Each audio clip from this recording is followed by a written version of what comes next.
Obama officially announces he's re-entering politics. Here's his first sickening move.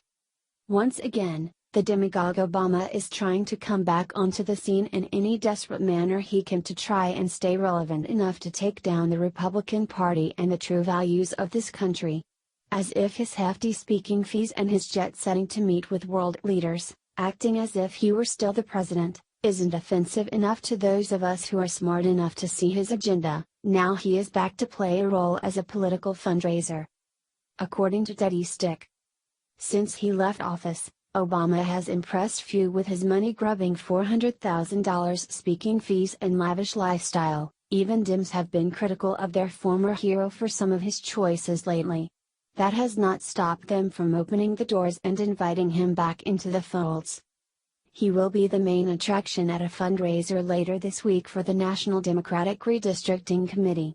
Joining him will be NDRC Chair and former Attorney General Eric Holder along with House Minority Leader Nancy Pelosi. This group was created to challenge Republican success in their redistricting efforts. Redistricting is the process of creating new boundaries to political districts.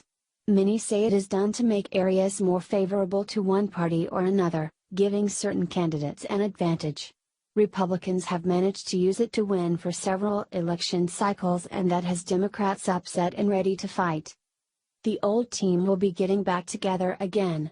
Holder has announced that the National Democratic Redistricting Committee is proud to have the support of President Obama as we work to undo gerrymandering and create fairer representation in our democracy. Of course, the term fair is open for interpretation to liberals. This fundraiser will likely be the beginning of the former leader's return to the political scene. We can expect more expensive speeches and support for upcoming elections. Obama is already expected to campaign for Ralph Northam, a Virginia candidate for governor. It remains to be seen who else he will decide to try and help. Naturally, many liberals still remain loyal to the man. He was their hero for 8 years. However, as more details come out about his presidency, his popularity has declined. The American public seems to not approve of how he spied on citizens and dealt with foreign countries with complete disregard for U.S. interests. It should be interesting to see if his return will help or hurt the desperately floundering Democratic Party.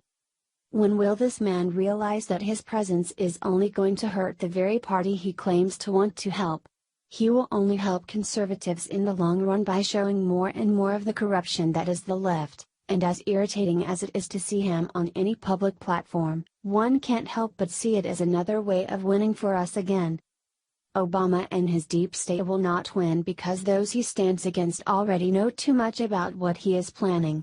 That is the worst way to try and pull any kind of takeover.